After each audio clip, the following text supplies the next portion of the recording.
va maintenant découvrir un autre univers, c'est celui du rappeur Kerry James. Kerry James. Kerry James. Kerry James. Kerry James. Kerry James, bonjour. Parce que moi je suis noir, musulman, banlieusard et fier de l'être. Quand tu me vois, tu mets un visage sur ce que l'autre France déteste. À trop respirer le rejet, j'ai le poumon perforé. Je pourrais mourir d'infection comme un Traoré.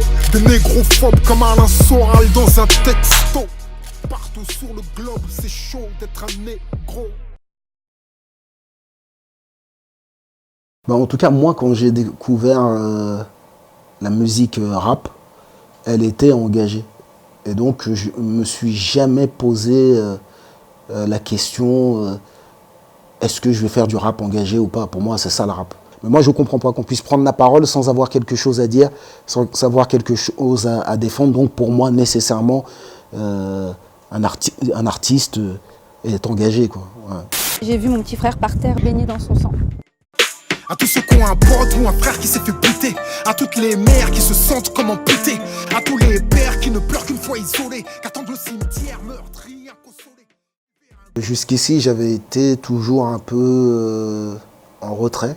Parce que j'ai toujours craint d'être dans une posture qui serait celle du rappeur forcément anti-policier. Mais là, j'ai décidé de m'engager contre les violences policières parce qu'avec les affaires d'Adama Traoré et de Théodore Luaka, je trouve qu'on dépasse toutes les limites et j'ai estimé et j'estime encore aujourd'hui que c'est un danger pour mes enfants, que c'est un danger pour ma famille et que nul n'est à l'abri. L'État est-il seul responsable de la situation actuelle des banlieues en France?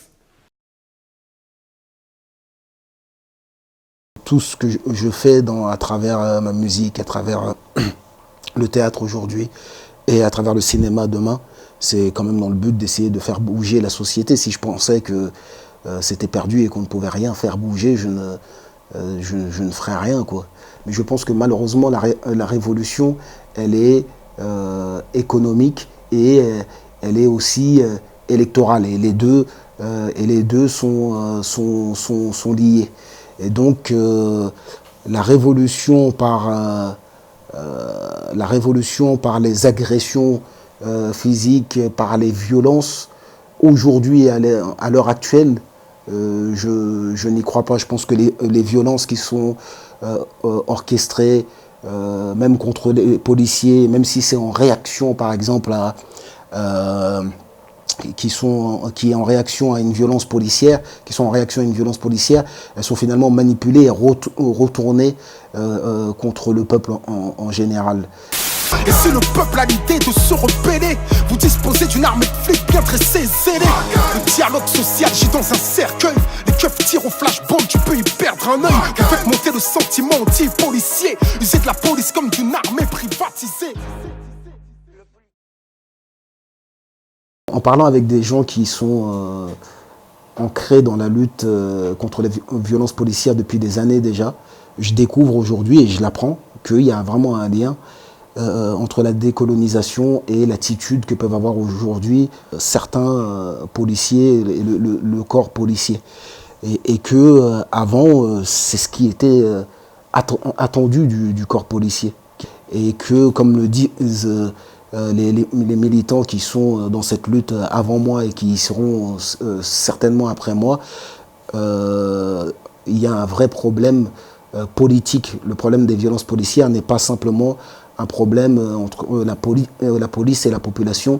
Il y a une vraie volonté politique de maintenir cette pression. Et comme je le dis dans ma tribune aujourd'hui, cette pression elle est maintenue sur une catégorie de la population qui souvent sont noirs, arabes, mais on va le voir de plus en plus, ça va concerner un peu tout le monde.